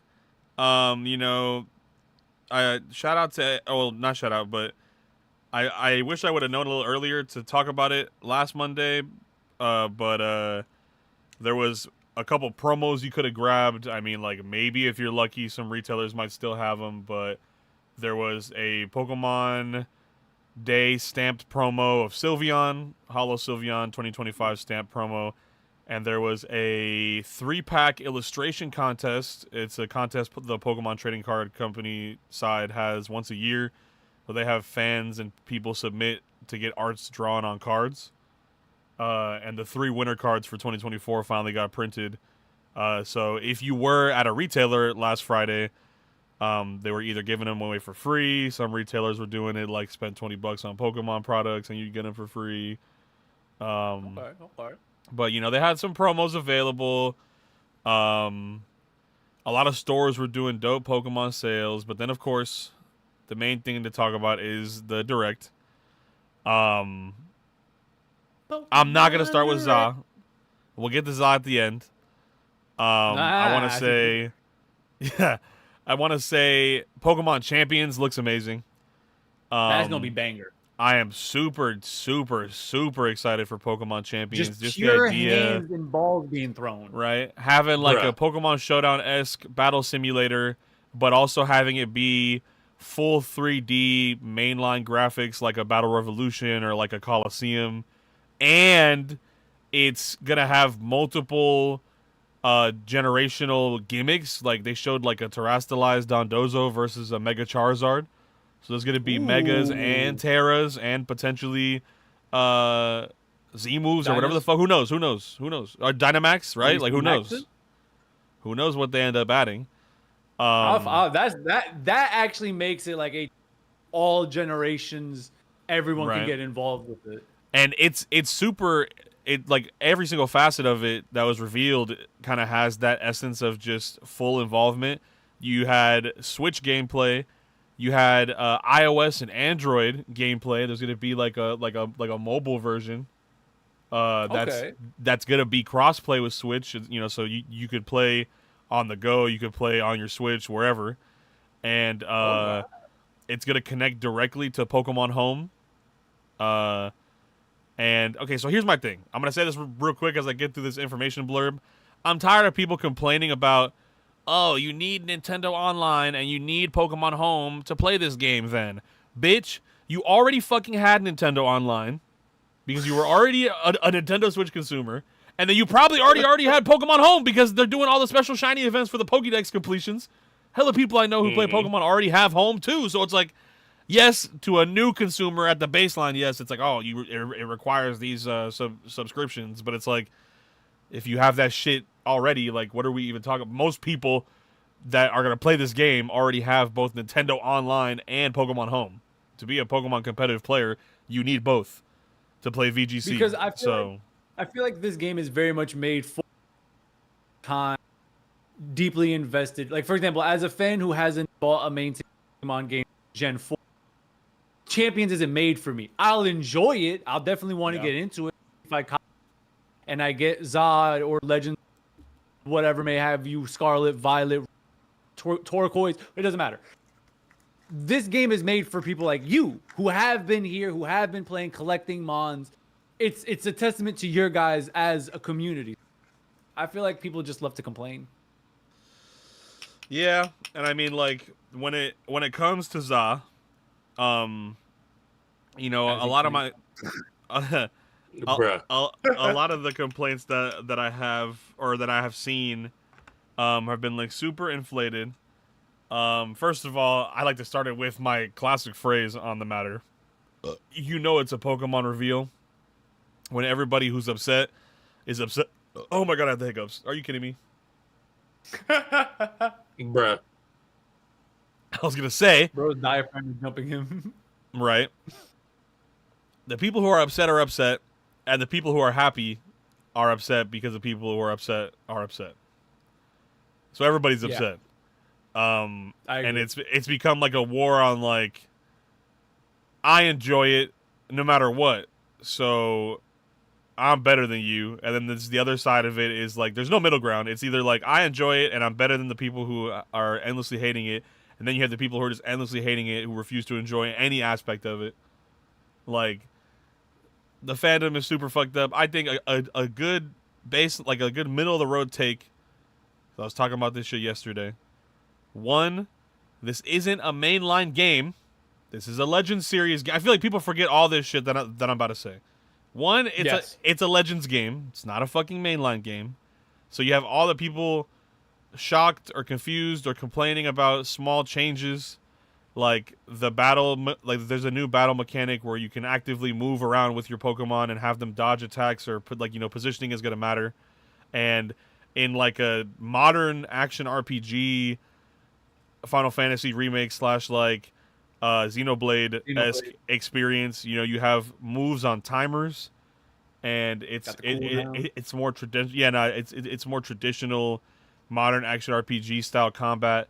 And like, for example, like Mega Pokemon don't have abilities. It's just like a power boost, and Mega Evolution is on a timer. Again, this is very action RPG like. It's just like a boosted mode. That's pretty cool. It's just Super Saiyan for real. Right. Mm-hmm. So I think it's just going to be something interesting to have. That's touching on that. And then, of course, you have like the new movement mechanics. It's an entire city. So there's like that Assassin's Creed movement style mechanic of being able to climb up on buildings and scale roofs. Yeah, you could like rooftop battle and like run around, jump from roof to roof and shit. Hold on. See, I'm gonna just interject real quick. See, this is why people can't appreciate good shit. I feel like that's the Pokemon game we dreamed of having, and now we have it, and they just want to bitch and moan. Right, and here's the thing, right? So you got people still complaining about the graphics. Number one, this is one of the this is one of the only Pokemon trailers that I've seen with like minimal frame drops. Now, mind you, every fucking Switch trailer ever to exist ever is gonna have a frame drop somewhere. Okay, not gonna lie. Facts. That's just how it is. But the gameplay looked pretty decent. And then to everybody complaining about how things look, one, it looks a lot better. If everybody's complaint has always been the world is not textured enough, Game Freak finally realized that their best areas are towns and cities, and they're giving us an entire game with something they are comfortable with. You know, clearly they were never comfortable with the open world shit. Wild areas look bad. The Area Zero and all the open areas in Scarlet and Violet looked bad. You know what I'm saying? Yeah, even going back in the old Pokemon games, bro, like you'll be in like giant patches of like grassy lands, and like it's kind of lackluster. Things start to like mesh in your head. Like I'm playing Black 2 White 2 right now. And more grass and some you know what I'm trees. saying? Maybe the trees have snow on them. Right? There's Maybe only the so trees much are you orange. can do with like nature and shit like that, with the graphical limitations they have and the time limitations they have and the talent limitations they have as a studio, you know. And the cost limitations too. Right? It's like expecting them to shit out like an Unreal Engine fucking leaves, have leaves on them with veins and leaves, and you see the fucking 4K textures of the leaves, like, oh my fucking god. Ray tracing. Right? Like let them cook in a more familiar environment. People complaining that it's just the city. Yes, bitch, it's just the city. It's been just the city since the first announcement. I don't know why people are so fucking surprised and shocked that it's just the city, air quotations. But first of all, one, Lumio City is the biggest Pokemon city ever in the history of all the games. It's the biggest city. Number two, when you go back and play X and Y, only like 10, 15 buildings in the entire city were interactable. It was a giant fucking area with a bunch of, you know, unopened areas and buildings that were just there for texture purposes, you know. This is going to be an entirely fleshed out area with new spots too, because the whole point of the Legend series is putting them in a different time period. So this game is set in the future where they're moving towards like this modern urban redevelopment plan where they want to like include nature hotspots and like more like naturally, environmentally inclusive areas for wild Pokemon to live within the city. So it's like a city that actually inhabits people and Pokemon 100% fairly on both sides. That's like the whole plot of the game. That's fire. And like you have people being like, it's not clear where the time period is, or oh, it's not that far into the future, bro. Like the fucking shits have holograms on them. The main villain is in like a super skyscraper with like, you know, futuristic clothes on. Like, what do you fucking people want them to do here? And like, they want it to be Persona. I need, and then not just that, you move. I'm about to say you got people who are dead ass just ancestors of other people in the lore text on the fucking website, because you know when the game gets revealed, they update the site and you have little blurbs on every character. There's characters that have been revealed and that were showcased who were either implied or confirmed through lore text to be ancestors or distant relatives of previously existing characters. So it's like, what are we even talking about? Yeah, I mean, yeah, because for the last Legends game, it was taking place in the past, so you had like ancestors. Like it was like the old ancestor. So they're kind of going to the other side now. Yeah, now it's like we're kind of a little bit in the future. I feel like the biggest issue that, like, as a society we face right now is people don't understand apples and oranges. Like, I compare a Pokemon game to Pokemon games, because from what I'm hearing, right, this is one of the most interesting Pokemon games I've heard of in a while, right? Whereas if you try to compare this to like a Cyberpunk, you're just an idiot. Ding dong, you're stupid. This is incredible. Like this is a very unique experience. this is something that actually makes, like, I don't have a Switch. I gave it to a relative. This makes me want to buy a Switch again to play this game because I'm like, oh, this is actually a sick action RPG Pokemon. They're trying to do something different. Once you try to compare that to other action RPGs, you've lost the plot, quite literally. And you know what it is? There's so much shit we haven't seen. For example, in the Legends games, the whole point is that it's like a different time period. So certain Pokemon, for Legends, it was like certain Pokemon before the migration and like settlements of different regions in the modern time. Like, they existed here, and they had regional variants. So, you know, like, those starters were Rowlet, Cyndaquil, and Oshawott, but their 3 final evolutions are variants. They're differently designed, and they have a different subtype, minus their main, like, Fire, Water, Grass.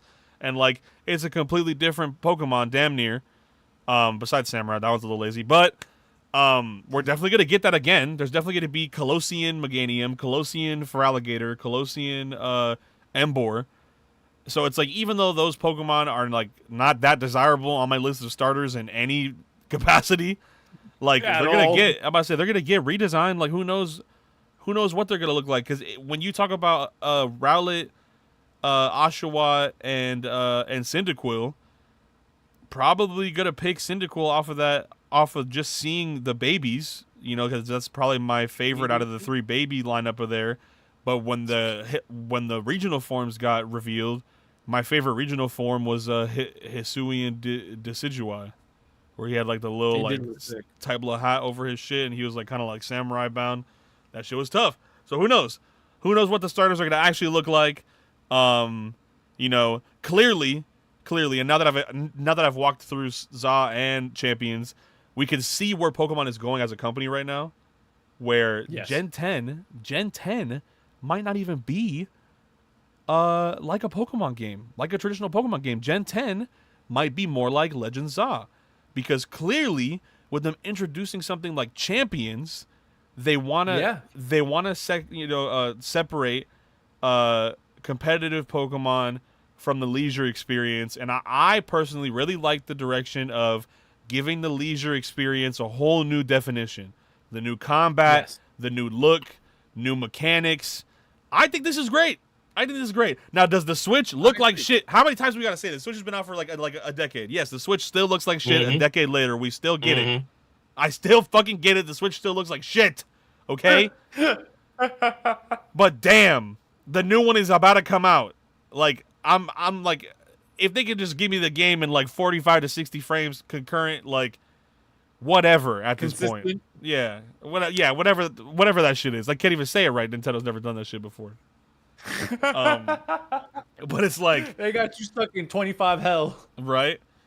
About 25 lucky, if you're lucky. I mean, bruh, I was about to say 25. You lucky? Like, 25 if you're lucky, dude. Scarlet and Violet was literally unplayable to a certain point in certain areas. There's one city where you have to gather a bunch of Sunflora. And just from having so many fucking models on the screen, like you have to gather like 13 of them or some shit, they start dying. Like, they're behind you, like moving at like, it's dead ass skipping like every second, 4th, and like 6th frame, and they're like behind you, like glitching, like it's like a fucking SCP. Like, the game is just fucked up. It would crash hella. Then we discovered watching it open and close so many times that like they didn't even optimize the world loading up correctly, which is why there was so many terrible startup crashes when you'd load into the wild areas in Scarlet and Violet, because the original method they were using was trying to load the entire map at once on the Switch. Word. Yeah, so it's like, what? Well, again, it's like you're putting so much pressure on them to do something like this, where I feel like they don't have a lot of expertise in it.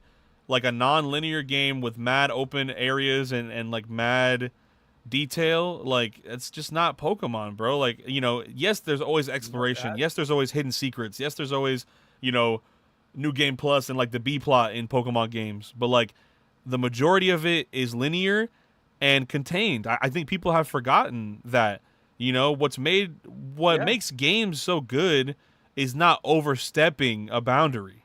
You know what I'm saying? And clearly, trying to do open world and trying to create such a grand scale for Scarlet and Violet was a bit of overstepping. Game was confusing and it looked like I mean, shit. you definitely could do too fucking much, bro. And I think they don't understand that shit. Yep. It's crazy that we're getting to Gen 10 as well. I didn't realize we were, but it is a testament. And honestly, shout out to Pokemon for being able to become the monolith in entertainment that it is now. 10 generations. He said now, like it ain't been that shit for a while. Like, I know they're not direct sequels, but name a video game with 10 series, like 10 10 in its series. Just so you know, hold on. Just so you know, 29 was this year for the anniversary. So next year is the 30th anniversary of Pokemon. Mm-hmm. So yeah, now they're in. Oh wow. Yeah. To answer your question, Curl is cutting out slightly. I don't know. Yeah. I don't know if you could do anything to like fix it. I don't know if it's your gain limit or if it's your. But to answer your question, my guy, the only one I can think of that comes close to like 10 in a series would probably be Mega Man. If I'm being honest, would probably be Mega Man. Like, because you got the original Mega Mans, which go up to like 9, and then you branch off into the X series, and the X series has like 7 of them. So it's like, yeah, that's the only one I can think of off the top of my head would be Mega Man. Or probably 007, if I'm being honest with you. The James Bond games, bro. Sports games don't count, by the way. I just thought about that. That's why you think I didn't say a sports game. Yeah, but you know somebody in chat. That's too easy. Something stupid like, well, there's like 30 Madden games. Shut up. Nobody gives a fuck about no Madden. Yeah, it's too easy. Being garbage anyway. It's a sports game. It's just come out every year. Like and they're all garbage anyways. None of them are good. Now. The old ones used to be correct. Big facts. Big facts. But I'm very excited for the future of Pokemon. I think it's going to be gas. I just can't wait to see the Champions tournaments. That I will tune in every for those because that sounds so fire. And I mean, I guess since we're done with the Pokemon chat, left on the docket for culture is real quick. Let's talk about the Oscars real quick, bruh. Drake catching strays at the Oscar is, bruh. This man, bruh. Yo. Side note. I just found out Oscars don't even have to do with music, and he going astray, bruh. Like. I just want to point out that I didn't realize at the Super Bowl Kendrick's hat had the 5+5.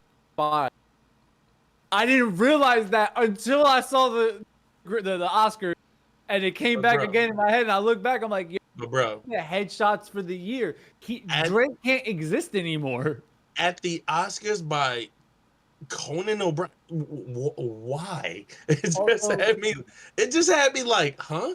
Like, oh, okay, bro. I guess this fuck this man for the entire year. I guess is basically how the industry feels right now. Every industry is like, yeah, fuck him, bro. Like, this shit is crazy, bro. Like, it's insane. I'm honestly, aside from that about the Oscars, I'm just happy that Dune 2 won sound design, and that just made my day. I love Dune, huge Dune fan. I read the books, I watch the movies, I rewatch the movies. I love the soundtrack. It's glorious. I'm so happy. What you're telling me is you got hella time. that's basically what you're telling me. Me know how to guide myself. Yeah, you're telling me you got time to spare because that shit take forever, bro. Like, no bullshit, my guy. But yeah, nah. Wasn't nothing too crazy about the Oscars unless you really into like fashion and all that other shit. The real quick shit, nothing really crazy one, but shout out to Dune, I guess. And I believe shout out to, and I gotta say this, I know it's not Black History anymore, but it Black History was made. Shout out to, I can't remember his name off the top of my head, but he was the first black costume designer to win an Oscar. Yes. And I believe it was for Wicked. Yeah, let's go. Black. Yeah, so shout out to him. I mean, the Wicked, I don't really fuck with the movie like that. To me, the movie was too damn long. And as a musical, the shit got on my nerve after a while. But the costume design was A1. I will give them that. The costume design was wicked. Rad. Yeah, I mean, bars. But yeah, bro. In addendum with that, I believe 007 had an anniversary or something because they had like a whole compilation going through the different themes. And as a 007 fan, that is my favorite film series of all time. For me, is James Bond. I've seen all the motherfuckers. I fuck with most of them. I won't say all of them. Some of them had me like, you could have skipped this, but I fuck with most of them. As a true, like James Bond, that's me. I wanted to be that motherfucker when I was young. I want the gadgets, the cars. Bruh, yeah, then I realized I was black and it's impossible. But no, because Idris could have did it. He ain't want to do it. So Idris could have did it. He turned it down. I feel like that should be telling about something. Why wouldn't you want to be? You know what I'm saying? Why wouldn't you want to change the game? Yeah, I mean, bruh, I don't know, bruh. I guess he wasn't beat, bruh. But yeah, yo, shout out to 007, one of my favorite film franchises of all time. And to close out the culture before we get into the big three, shout out to all my homies doing Ramadan right now. As you can tell, our own Professor Kuro is a practitioner of the Ramadan. I'm going to let him speak on this because he has more insight. I know about it, but that's his time. I just wanted to make sure that we took a little time to say Ramadan Mubarak to all my Muslim family around the world. Inshallah, you guys have an amazing Ramadan. Accepted prayers be answered, du'as be responded to. And I just wanted to take a moment to say the reason this is actually my favorite month of the year, even though it changes year to year because Ramadan moves 15 days. It's just a great time, you know, when you don't have to think about food or water, you get to actually focus on things that matter, friendships, podcasts, creativity. It's a great reset of the body, healthy. So just to everyone, Ramadan Kareem, and to all, I still love you. Just this month isn't about you. That's all. Hey. Yeah, what he said. I'm about to say, you're still cutting out a little bit, but they heard you. That's it. As long as they heard me. I think I'm going to have to figure out like a headphone thing because it might just be some of the crosstalk fucking up the mic. So next time I'll try headphones in. You may just have to be like a little closer for now. Probably. Is this better? I should just be right here the whole time. Just talking to your ear. I mean, lean the shit up. Lean the shit up. Bro, my mic stand is dying. Watch this. Ready? Bruh. Oh, no. Your mic stand got ED. It got no tension. Your mic stand got ED out this motherfucker, bro. Hit up Cameron to get that power pink, bro. You'll be all right. I'm crying. But anyway, yo, you know what time it is. It's big three recommendation time, know what I mean? Since it is Ramadan, get your shit out the way, Kuro, know what I mean? You know what? My real one recommendation of the week is, if you can, if it's healthy for you, take a day to fast. You don't have to do the full sunrise to sunset. You don't have to do that. But take a day to pick a certain frame of hours, whether it be 6 hours, 8 hours, and fast during that time and see what it feels like. And don't spend that time counting the minutes till you can eat. Go outside, go do something, go work on a project. Experience that because it is actually very healthy. One of the things that helps human develop, and this is biology, is hunger. When you're hungry, an actual enzyme called ghrelin gets released in your body, and that actually accelerates cell division and growth. So especially if you're struggling with certain things physically, mentally, emotionally, taking a day to fast and actually be conscious of your body is super important. So my real one recommendation of the week is fast for a day. I could dig it. I mean, and since we talking about like activity-wise going fast, and to my artists here, I don't give a fuck what it is you do, whether you make music, whether you draw, whether you dance. Lock in on what you do. Don't take and what I mean by lock in, don't worry about how good it is. Don't worry about the technicalities of it. Have fun in what you're doing. If you rap, freestyle. And don't worry about how many times you mess up, if you stumbled over the words or whatever. Just freestyle. Just get used to hearing the beat and allowing the beat to kind of lock you in. And y'all, you know what I mean? You kind of Mighty Morphin Power Rangers Megazord connect with the fucking beat. If you dance, connect to the grid. Yeah. If you dance, do not think of a pattern.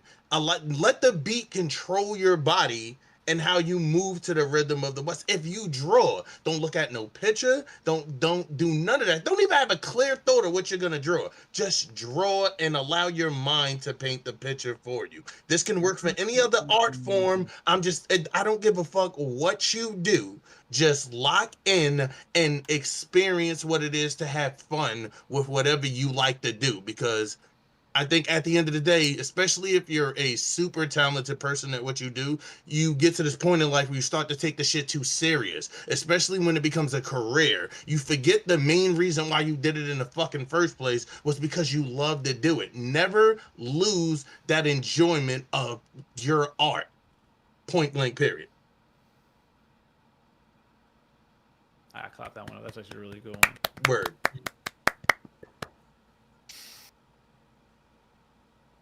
Pete. I try sometimes. What? Real one recommendation of the week. For what? Culture. Oh, you know what? I thought about just doing it over again, but I'm gonna have y'all watch this. I have an anti-recommendation. Yeah, that's right. Yeah, you didn't think. No, I love this. We're changing the game. You didn't think I could do it, We're bro. changing the game. I'm about to We're say, no, you changing gotta. the game. He's telling you to stay away from some shit. Yeah, you gotta see Honestly, this we shit. need to keep these. Actually, we need the nega recommendation. Man's is the nega-chin right now. Let me find it. So much to fucking destroy that shit. Thank you. My way, bruh. Oh, let me find it. It was on last night's stream. Okay. Now I can. So right now we are watching PESO Pete learn how to drive in real time. He does not have a license yet. That that His Metabot VTuber season only 3 just shit turned. fucked my whole life up. I could literally stop playing Forza and click this button and rant about this shit for the entire stream, because I literally cannot believe that they would do so much to fucking destroy that shit. I literally can't believe they would do. Hold on. What's that? What's that one sound effect, bruh? I need that one sound effect. Not that one sound effect. You're really going through the archives right now. Is it this one? I can't fucking believe this shit. Season 1, amazing. Season 2, amazing. What were they thinking? No Mr. Referee? No chick salesman? No Rokusho?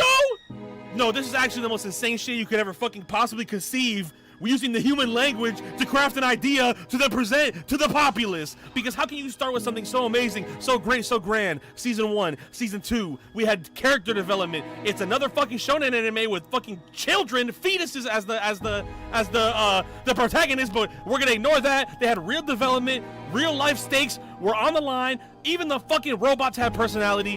What the fuck happened? They lost Icky's voice actor. They lost the bitch in the overalls voice actor. They turned Metabee into T-Pain. Why'd they give him VFX? Why'd they put VSTs on Metabee's voice? And where did Rokusho go? Oh my god, just to fill up the fucking the opening. The season 3 opening had 4 robots designed like Rokusho. That's like if they killed Pikachu and then made 4 mons called Poopy, Poppy, Peepee, and Plorpichu. It's not the same. I can't fucking believe that they do this to me. We spent 2 seasons invested in Metabots just to hit season 3 and that shit to be fucking ass. I can't believe this shit. Yo. Why? I just need. That's all I got. But you get the I just need someone to compliment PESO recommending Metabots throughout the episodes, and then just ending with that fucking violin scene. Yeah. So that was my anti-recommendation. If you're gonna watch Metabots, you literally cannot watch season 3, or else you will be very sad. Oh man. You will be very fucking sad. You will be so sad if you fucking If you fucking watch that shit. Season 3 equals Holy Crash shit, Out. dude. Oh my god, bro. Oh my god, that shit was sad, bro. Everything I said was facts too. Yeah, bro. I don't see a better perfect transition into anime than that. Like, Yeah, I really we're here don't, now. bro. Over the weekend, bro, and literally Friday, Daima ended. Yep. 20 episodes, and the ending was okay. It wasn't nothing crazy, but it's Dragon Ball. It's no right way to end Dragon Ball, in my opinion. Hold the fuck up. Bro just said it was You mean the 3 worlds dimension ripping Kamehameha was absolutely I'm talking. Listen, you motherfucker. I mean the actual ending. The way it ended, bitch. Like, the actual ending, you piece of shit. I was getting on the ending. Of course, everything else was fine. The fucking Kamehameha donut hole shot was gas, bro. The 3 worlds Kamehameha is just. Oh, that's what I'm calling it, by the way. That's my name. It's actually fucking lit. Nah, it definitely was lit. Seeing Goku fight in Super Saiyan 4, like, actually piecing this motherfucker up, doing what the fuck he had to do, shit was absolutely fucking lit. I love the comedy added in towards the end of the fight. It's you could tell Akira Toriyama really got back to his old roots and how he wants to write shit. So if I could say anything, he went out with the way he wanted it to go out. Like, if that's the way you remember Toriyama at the end, it's how he wants things to do. Lit, but with a little bit of funny drawn to it. You get what I'm saying? So, 100%. You know what I mean? And, and I want to shout out something real quick because it's crazy how Goku had the Super Saiyan 4 the whole time after fighting Boo. Just tucked, bro. Now, I mean, he had the shit on the waist like he was pulling the blick. Like... So, which begs the question now. So they don't even need Tails to go forward, which means once Super returns, Super Saiyan 4 with God Ki? Yeah, it might be gas. Woo! We're pretty much in Dragon Ball AF. Toyotaro is pretty much going to be able to just take what he did in AF and then just cook. Plain and simple. Cook. I'm excited. Yeah, bro. The after credit scene was funny. I felt like that was It was funny. Only it was like unnecessary. I said, it's Toriyama, bro. It's how he writes, bro. He writes goofy shit, bro. So it was perfectly on par with the shit he's cooked, especially if you're a fan of original Dragon Ball. You know he always doing random bullshit out of nowhere anyway. So it is what it is, though. But I love Daima from episode 1 to episode 20. I don't give a fuck, but nobody else and their mother has to say, "Oh, it doesn't make sense." Bro. Yes, it did. It made absolute sense. There was not a single point of it that was confused. Let me put the glasses back on to throw them back off again. It's 2025. If you were still watching Dragon Ball expecting plot and all that, one more time. What the fuck is wrong with y'all? You know why we here for Dragon Ball. We're not here. We don't give a fuck what storylines that we hear because it's about to be lit. The fighting choreography is about to be gas. You know you're going to get a fucking banger-ass transformation, a new form eventually. And besides Super, Daima had GOAT-tier fucking animation. The animation for Daima was crack, bruh. Daima's animation was on the level of Super Broly. And I need to say this. Okay? Super did not have great animation, okay? Super had cracked moments. Super had some really good images. But the animation of Super was not up to the craziest tier that it could have been, right? It was a lot of reused frames. A lot of in-between shots that were not animated well. If you go back to the Beerus arc in the beginning, Goku, Naruto, Goku, me, Naruto. But yeah, nah, they got in there realizing this was Toriyama's last project. They got in the motherfucking bag for the animation. Like, the shit was clean. We talking about the cinematography, angling, all that shit, the colors, everything was motherfucking gas. So if you're one of them people, oh, I can't watch it because the animation's not that good, bro. Shut up. This shit was gas. This shit was gas. R.I.P. R.I.P. to motherfucking Toriyama. Thank you for everything, brother. Amen. I definitely was not R.I.P.ing Toriyama in that moment. I had to jump off that, though. I had to jump off that. No, I'm just glad that we have Daima. For those of you who, like I, feel that when you watch Dragon Ball in Japanese anime that you don't know, the dub just hit the first Tamagami fight, so it's on episode 8. That means in 12 weeks you'll be able to watch all of the Dragon Ball Daima in dubbed. I'm very much. I can't wait to have Sean Shamel go Super Saiyan 4 again. Very much excited for that. Love that a lot of the little things were clarified about Super Saiyan 4. I do find it interesting that the 3-person fusion was teased but not used. Very excited to see what they do with that in the future. But overall, Daima was real. Honestly, every episode was fun. The fights kept me excited. Dreams I didn't think would happen. Totally amazing. Facts.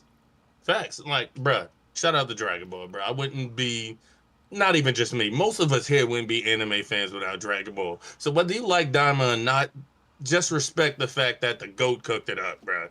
We know it's not to the typical fucking timeline. It's all over the place. What, bitch? Like, it don't matter.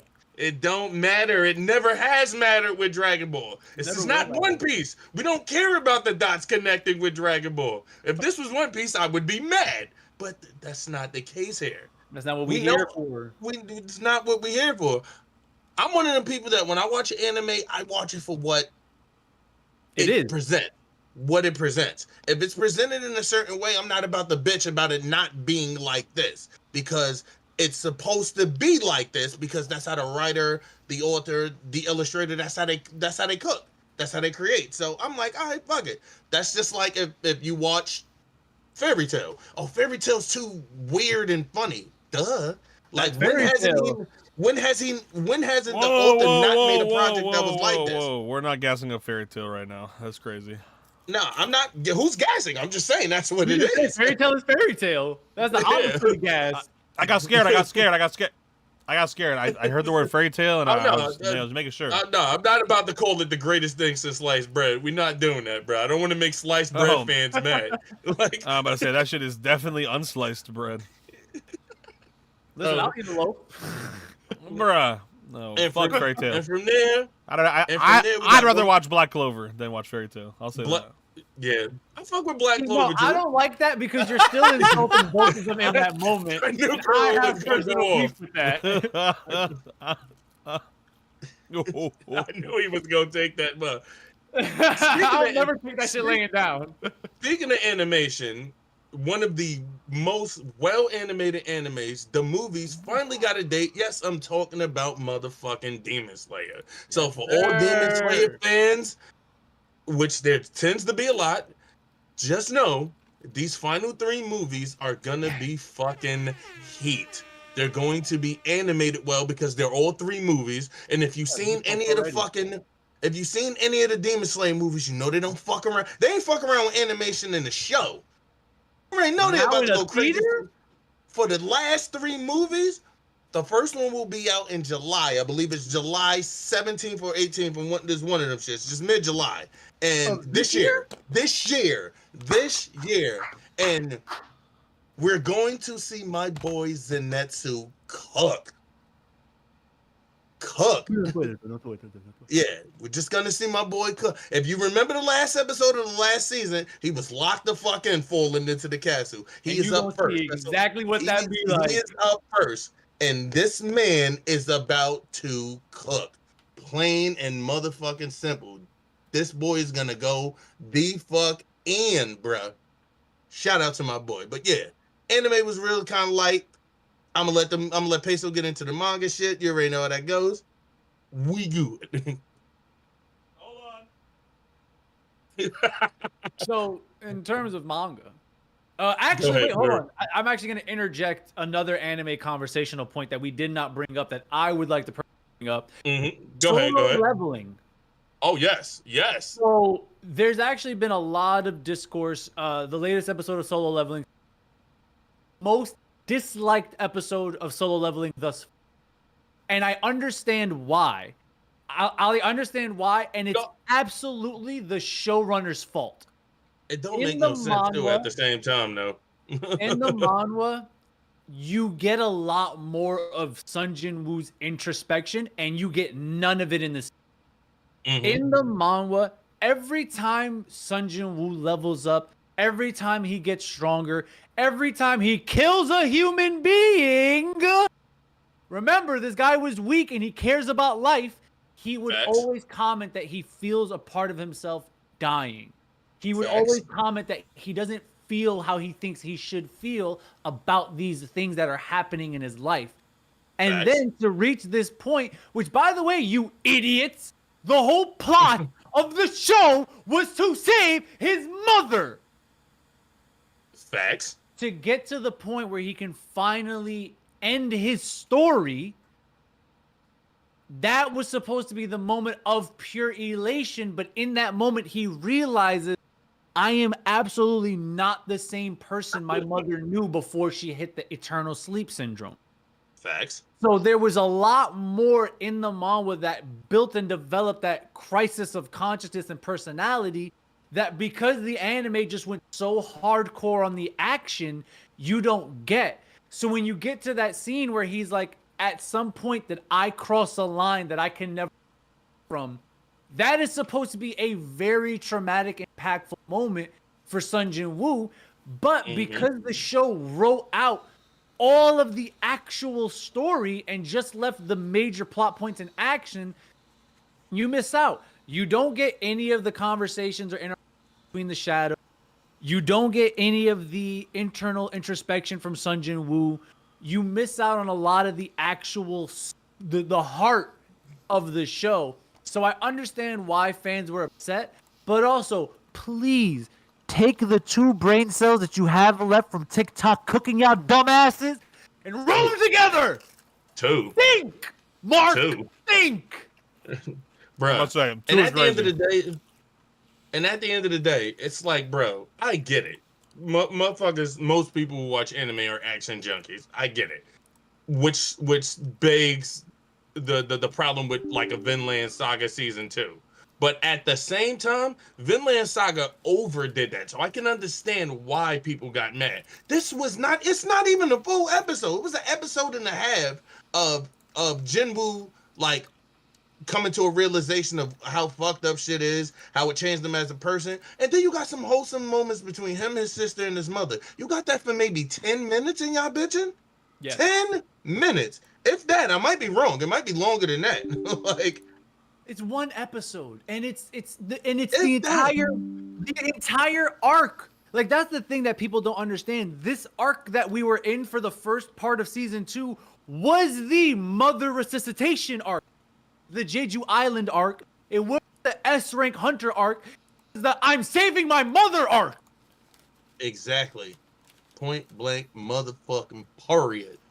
Like, god damn, people have a heart. Like, shit. Like I said, I can understand using Vinland Saga as an example again. If the shit is 10 to 16 episodes of farming, I need to wake up and choose a better. I can understand if it's that. If it's not that, and it's only one episode, maybe half an episode or whatever, then you people need your ass whipped. Nah, but for real though, it's actually insane the fact that you can't give story and action. People can't figure out. The brainlessness of consumers right now is. I don't know what. Okay. Like, yeah. I don't know what you said there. That's exactly how real it is. Dead ass. But anyway, yeah. I'm glad you brought that up because I didn't even think to mention that. I'm glad you brought that up because, like I said, I get it, bro. Like, I'm one of those people.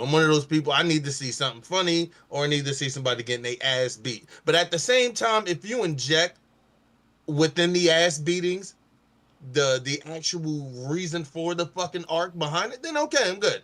As long as you don't drag the shit out where I'm like, okay, like I get the point. Like, then it's fine with me. Y'all motherfuckers need to gain an attention span, like for real. Like, I think they sell those at the TikTok shop. You might be able to get it. Bro.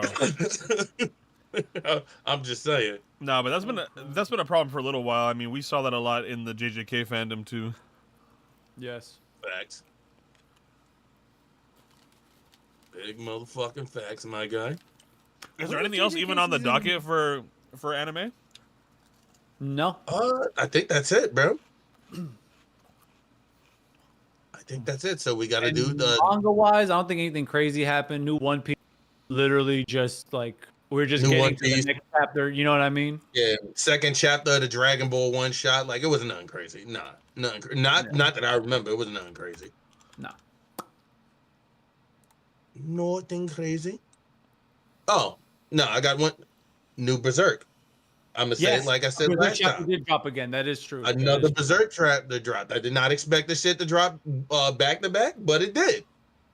They're slowly cranking them out. They're slowly. If you're a fan of Berserk, go read Berserk. If you ain't never read it from the start, read that bitch from the start. Berserk. But take your time reading it. It's heavy. Trigger warning of every trigger imaginable. All the trauma. Look me in my fucking eye. I'm dead serious. All the trauma. Yeah. Bro, if you've seen the anime, the manga's worse with trauma. That's all I'm gonna say. If you've seen the anime and you thought this shit was wild. Listen, the manga is worse. Chapter Black in reality. I had to take breaks reading Berserk's manga. It's almost too much. But it's so amazing. It's a fucking lit. It's so fucking lit. It's fucking lit, this guy says. I hate him. Yeah. Fucking lit, bro. Like, what else you want me to say, bro? Like, you got it. I'm just saying, bro. But I mean, let's get into real world recommendations for the anime and the manga. And I'll kick this bitch up. Now, I mean, fuck it. Why not? Since we're here, right? Since PESO mad as shit at Metabots, right? Huh. Oh, man, bro. I'm going to give you something else. It's not really anime or manga, but it's sort of like related to it. Any fans of the fucking Sentai, which is basically the Japanese Power Rangers? Yes. The season started. The new season started. Shit is gas. Go run that bitch up. That shit is tough. That Kamen Super Rider Sentai Warriors, whatever the fuck it's called in Japanese.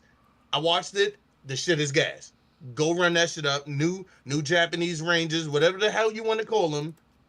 Go run that shit up. Any one of y'all want to take anybody? Like, I'm gonna let PESO go. Yeah. That's real one. A real one recommendation of the Big Back Week is gonna be Big Back Week. Lay's Limon chips. They're lime flavor, but they're called limon because ya tu sabes. They're really good. But if I was to give my real one recommendation of the week, from anime and manga specifically, I'd probably say, once again, to not watch Metabots. And then I'd also say, don't watch the Bakugan re-release either. That shit sucks. You know what? If you can find it, I don't even know what streaming service it would be on, but go watch Uncle Grandpa. Yeah. Uncle Grant. Wow. Damn, bro. Wow. Yeah, go watch that, bro. With Pizza Steve, the pizza slice guy. Yeah. Bruh. Uncle Grandpa. Wow. I fuck with it. Go ahead, bro. Like, I shouldn't have followed that. I should have let him go last.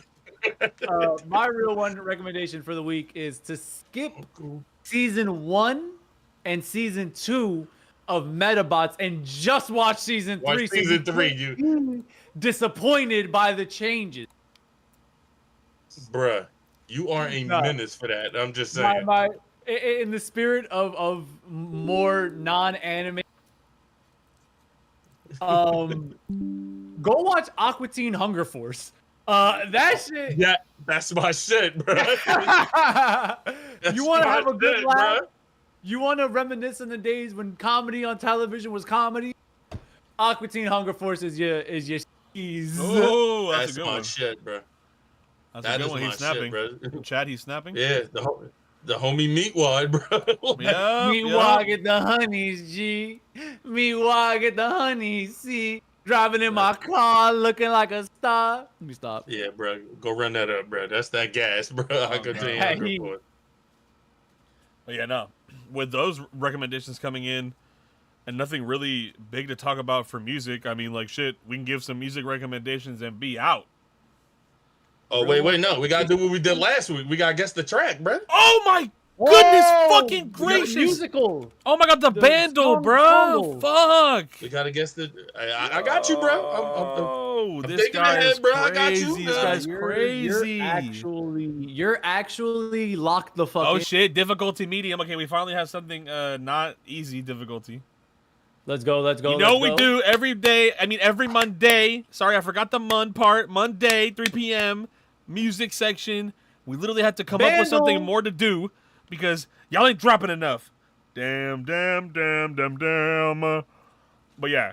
He's definitely talking about me. We got Vandal. Guess the song played by the band.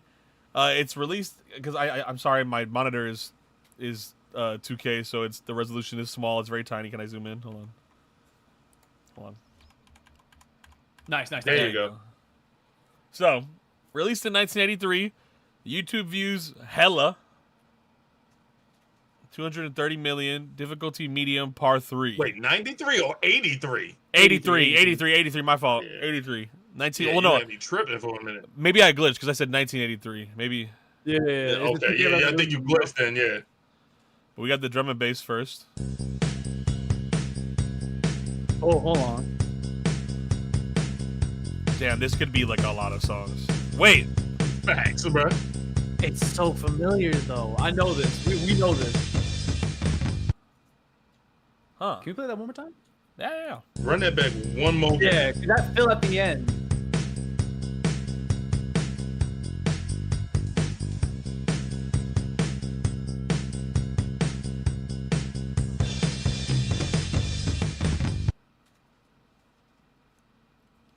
Okay.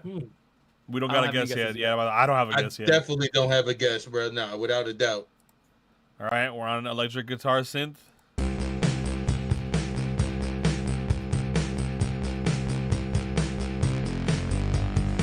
Oh my God, that sounds so familiar. What song is that?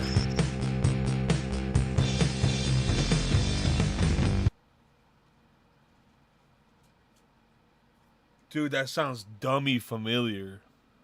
It's hurting me because I feel like we should be able to guess it already.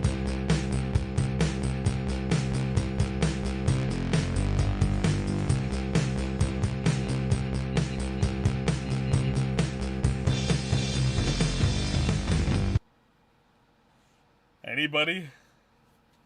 I have no, bruh. Guess we're moving on to synth 2.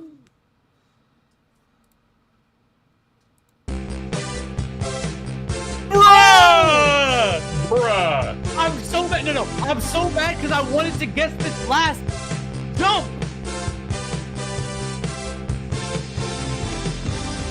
My head jump. I'm so mad, Get bro. up. And hold my head high. That's so fucking crazy, bro. I'm so mad. I really should. I gotta trust my gut. I should have said it. I'm sorry, y'all. God, we could have really been the one. could have really been the ones, man. That was fucked up, man. Yeah, I blame the drums fucking up at the end. And then when you go right into this, you know automatically.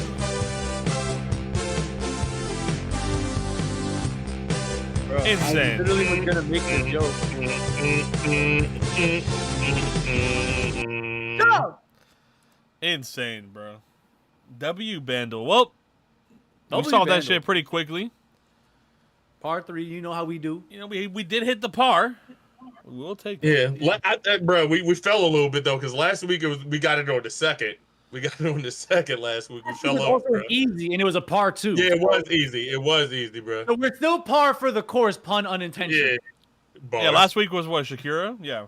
Yeah, that was a hit line with Wyclef Jean. Shakira. But yeah, no. With that, you know what we got to get into before we close out? It's the Real One recommendations of the week for music. A little something you could add to your playlist or check out one time. I'm gonna go first. And speaking of Wyclef Jean, I literally cannot play it because I will get eviscerated. But go check out this album though, Carnival Volume 2, Memoirs of an Immigrant. Go check that out. A lot of bangers on here. I mean, Sweetest Girl with Akon, Lil Wayne, and yeah, bro, Nia that's a classic. That's like a that shit, bro. Especially Akon. Akon had that crack verse, bro. And I big fuck with Welcome to the East with SZA. That song is amazing. Mary J. Blige is on this project. Shakira's on this project. T.I., Chameleonaire, Paul Simon, Melissa Jimenez is on this. Will.i.am. He was kind of cooking. He was kind of cooking with this project. It makes sense why he was an international star at that time. Go check that shit out. That's my Real One recommendation for the week. It's an old album, 2007. Old but a goodie, bro. Because I got some fringe shit people don't really do. The Pacific Rim original score. What the? Yeah. If listen, one of the best things to listen to when you're working out is film scores, not musical scores. I miss film scores. No word, big energy. You feel like you're in a. It's great, and honestly, the Pacific Rim bangs. That shit go dummy hard. So yeah, Pacific Rim, the original score or the soundtrack. If you're, hey, I thought you. Yeah. I guess I'll end this bitch off with we going with an anime opening, and we're going with an opening. We're going with Smile Bomb. I had to do it, bruh. Yu Yu Hakusho. Do not run up the Japanese. English, motherfuckers. Smile Bomb. Yu Yu Hakusho, one of the goated anime OPs out this bitch, bruh. It's one of the only ones I don't skip. It's one of the only ones I don't skip. That's how you know it's gas. It's time to open myself. No, that's the shit, bro. Oh, wait, hold on, wait, time out. I have to retcon my recommendation. This guy. I gotta say, I went back and watched it a couple nights ago. Go find that. The proper way to watch it, in my opinion, is to go on Archive and find the fan-made 2K upscale. But go watch / listen to Interstellar 5555, the Daft Punk album Toei animated movie. Okay, that shit was actually good. Incredible crack. No, dude, holy shit! Like, it was the night of the Metabots season 3 bullshit. Fiasco. Where like I was sitting there like, damn, what do we watch? And I was talking about right.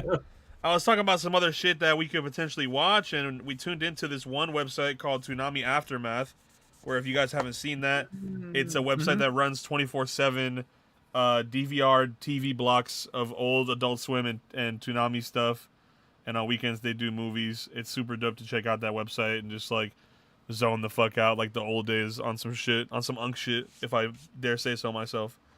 Bruh. And fucking yeah, now we caught the end of that movie playing on Saturday night, and I just went back and watched it on my own time, and god damn, that shit is beautiful. Toonami Aftermath is the website to watch the Toonami stuff, and then if you're looking for that Interstellar 5555 movie, you got to find the fan-made 2K upscale, because you're either going to watch that movie in like super duper boof regular quality, like the 480p stuff just didn't age well visually, and then the only quote-unquote official upscale is some slop,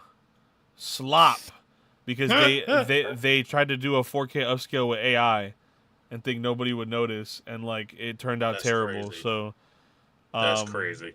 Like, I don't know, it's just I hate that shit. But go check that out too.